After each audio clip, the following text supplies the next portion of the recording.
Good evening, thank you. Thank you everyone for having me tonight. My name is Andrew. I'm a front-end developer at Twitter here in London. Outside of my day-to-day role, I'm an accessibility shepherd at Twitter, which means that I'm part of a group sort of set up to provide direction and assistance to other engineers, developers, product managers, when they sort of have questions or are setting up a new product. I'm also co-chair of our internal disability resource group, sort of, doesn't really exist until today. But that's all sort of more luck than judgment.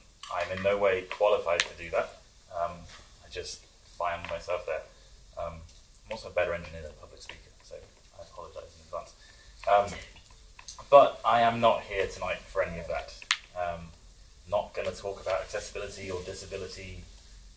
There's actually an accessibility meetup going on a couple of miles that way. If you want to hear about that, you should go over there. I'm here because I care about users, and I want to tell you a little bit about what that means for me. So yeah, writing good documentation is no easy task. You all know that. I know that. Reason why you have jobs. But I have been writing software long enough to know that reading badly written documentation, very small up there, sorry. Reading badly written documentation is just like writing good documentation. It can be painful for your normal, typical user. Not just, not with disabilities, anyone can find it painful. But who is a typical user? You might think you know who you're writing for, you might have a product, you might know who your audience is, you might know that they SMS, whatever it is. But who actually makes up that audience? What are their individual needs and requirements? So when you're writing technical documentation, you probably assume that your readers are very intelligent with a reasonable level of literacy. You might also think that because you're writing technical, complex documentation for a specialist audience, you can write technical, complex English with specialist language. Unfortunately not. Higher literacy people tend to prefer plain English. In fact, the more educated the person and the more specialist their knowledge, the greater their preference for plain English. That is not to say that people don't understand complex language, they just don't want to read it. If there is an alternative, why would you not choose the simple language?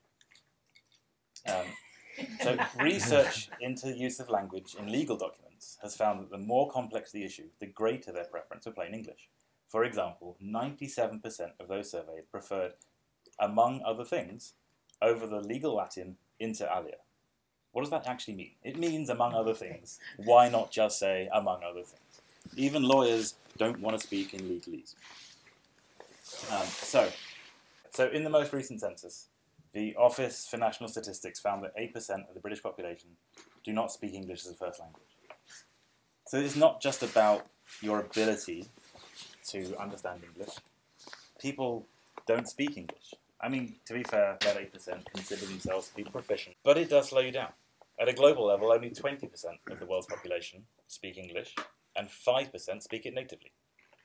We cannot assume that everyone in our audience speaks the language you are writing in. And even when English is your primary language, that does not come with a guarantee that you will find it easy to read.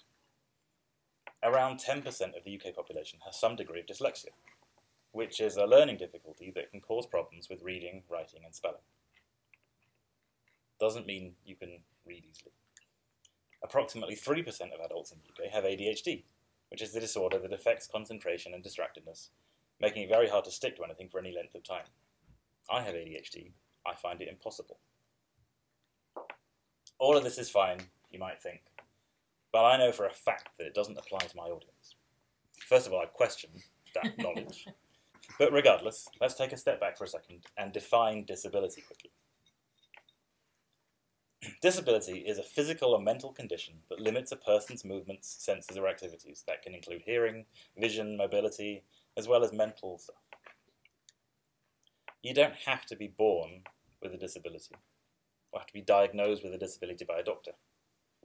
You don't even have to have a disability for a long period of time. Situational disabilities apply to all of us regularly. You might be reading the doc on your phone whilst riding a bus with very little signal. You might be in a busy and distracting office. You might have somebody on a very loud keyboard.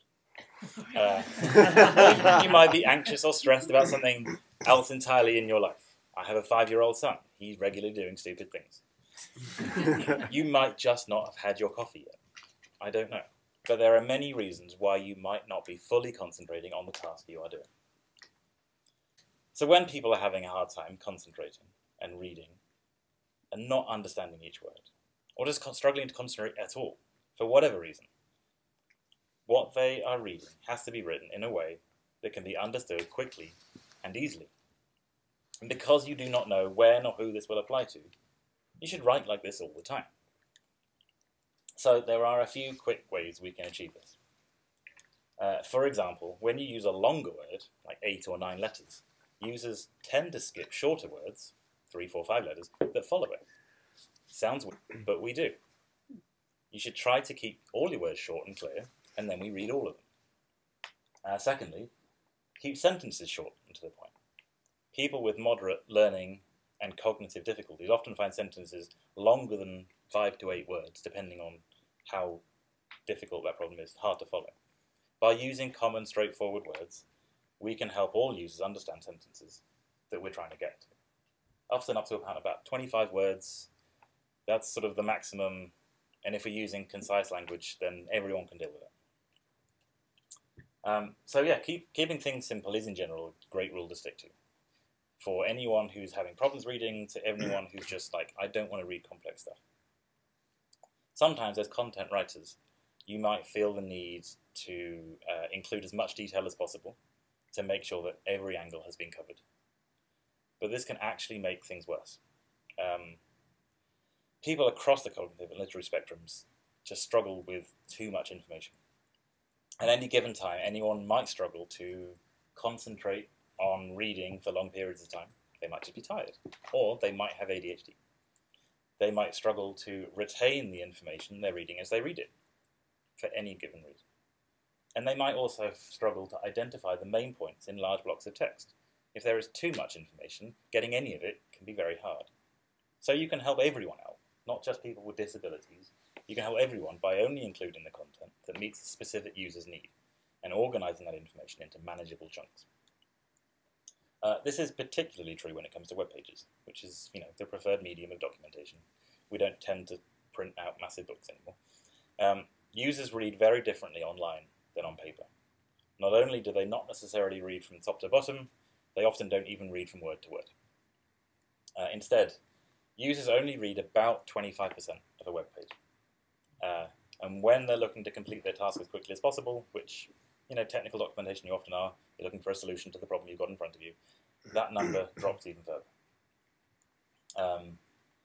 And then the way people read the internet, you tend to look across the top, looking at the navigation, and then you look at page and sections, and then you go down the side, and then you read across when you get to the bit you want.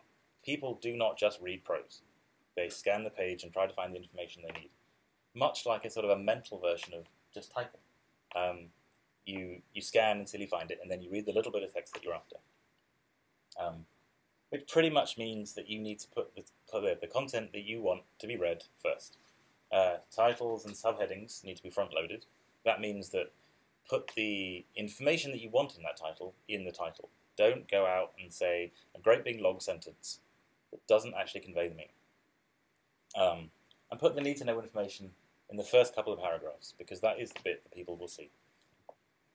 And make your content clear and upfront.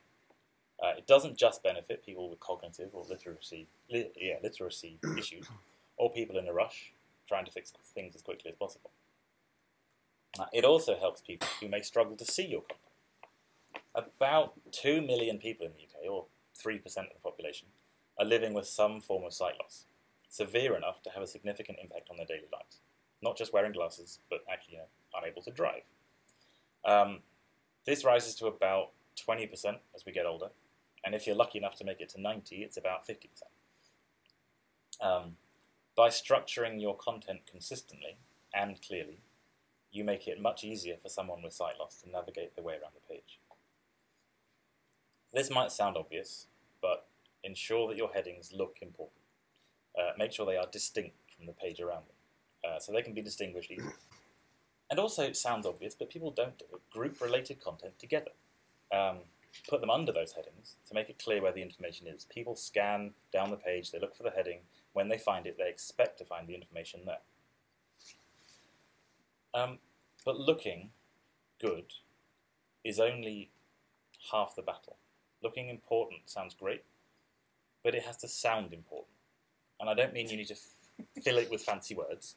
You can't say, like, yeah, this is my great heading, like, this is sounding important. No, when something reads it, it has to sound good.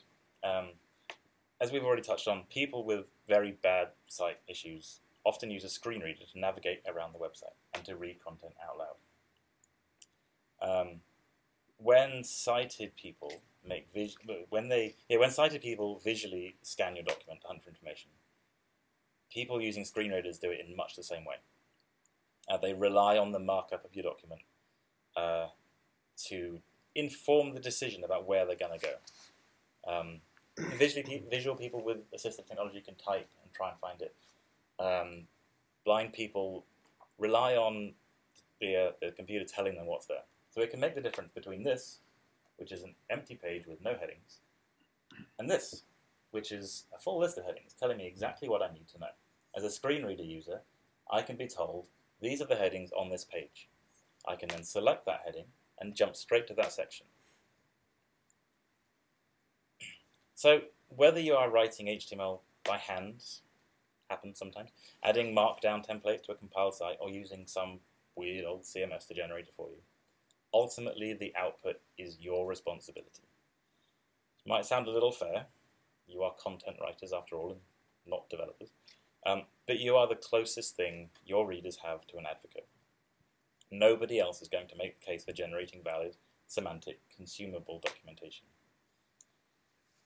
There is a whole world of document accessibility that we could go into tonight, most of which I'm not qualified to talk about. PDFs, Word, it is possible to make accessible. It is equally possible to make incredibly inaccessible. We could go into the weeds of how the web works. But ultimately, you'll probably forget most of it when you leave. I struggle to remember it, and it's my job. I wouldn't blame you, because really it is not your job to make accessible documents. It is your job to write content. That content should be accessible, but that's a separate issue. What I hope you won't forget is that you don't know who your audience is. But you can go a long way to making sure that it doesn't matter. And that is the point. Thank you.